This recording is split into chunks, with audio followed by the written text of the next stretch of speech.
Welcome to The Explainer. Today, we're cracking the code on a psychoanalyst where you can't separate his radical ideas from the words he used to write them. I mean, they're completely intertwined. So to really get us thinking, you have to get his writing. Let's dive in. Let's kick things off with this quote, because it hits the nail on the head. You see, D.W. Winnicott wasn't just some brilliant thinker who, happened to write things down. No, he was a true writer, a master craftsman with language.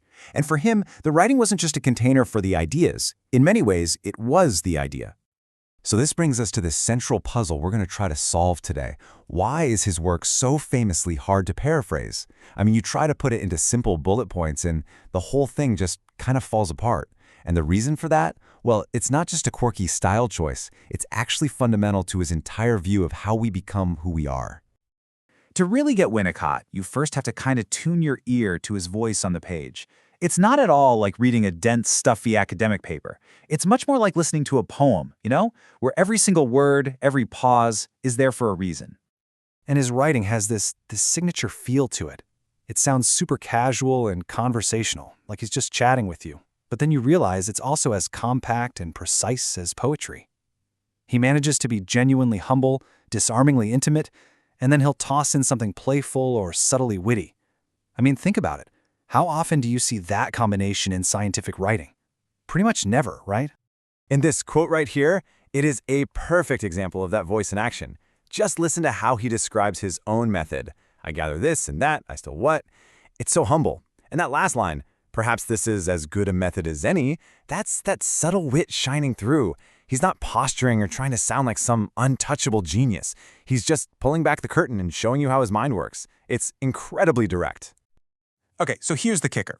This isn't just about style, it's not just window dressing. His whole description of gathering ideas this and that here and there is a direct mirror of his theory of how a human self develops. It's like he's saying, hey, you know how an infant gathers little bits and pieces of experience to form an identity? Well, that's what I'm doing with my ideas, and that's what I'm asking you, the reader, to do right now.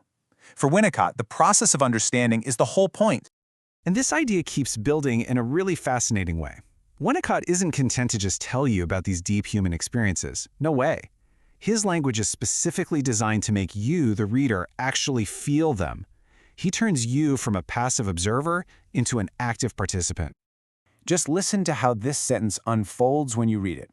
He's describing an infant's early, fragmented sense of self, and the sentence itself feels long and wandering. It doesn't follow a simple, straight path. It's almost like a stream of consciousness, because that's the very state of being he's trying to get you to feel. And the way he built it is just brilliant. The whole sentence is made up of all these small clauses and pauses, making you experience that feeling of being in bits and pieces. You feel the fragmentation as you go, right up until that final, satisfying moment where it all comes together.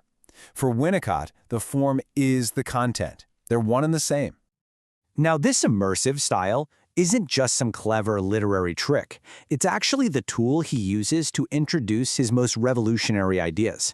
He doesn't just state them as facts. He makes you live through the logic and the emotion of the concept itself. Take depression, for example. The thinking before him was basically that it's a problem inside a person, an internal conflict. But Winnicott comes along and completely reframes it.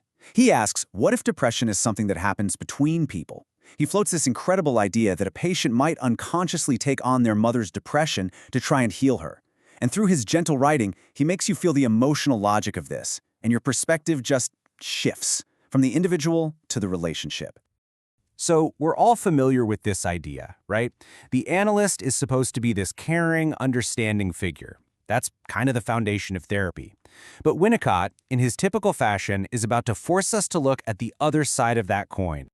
And with this one sentence, boom, he delivers a shocker.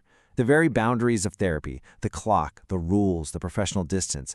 He says these aren't just expressions of love and safety. They are also, unavoidably, expressions of the analyst's hate. Whoa.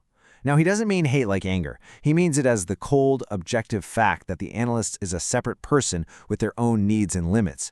And it's one of those truths that once you've read it, you can't unsee it. All of this is building toward one of his most powerful concepts, the idea of what it means to live and experience together. See, for him, true psychological development happens when two people don't just share a space, but they actively create an experience together. It's an act of infusing a moment with life, and it's what allows two separate people to truly connect. But all this focus on this rich, creative inner world, well, that's only half the story. It needs a counterpart. And Winnicott's view on reality is just as radical and just as important.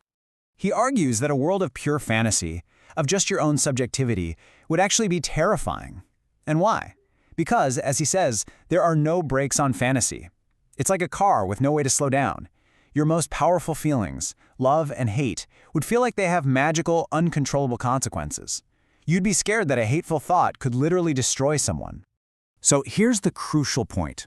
External reality, the objective world, isn't the enemy of our imagination. It's the brakes. It's the thing that provides limits and safety, proving that our fantasies aren't all-powerful. In a way, reality is what makes our inner world tolerable, even enjoyable. It's actually a source of profound relief. And that really leaves us with this final thought to chew on. Winnicott's work forces us to ask a much bigger question. If language can be used to create a lived experience and not just describe one, what does that mean for how we all communicate? Maybe the best way to explain something truly profound isn't to just talk about it, but to create a space with words where it can be lived.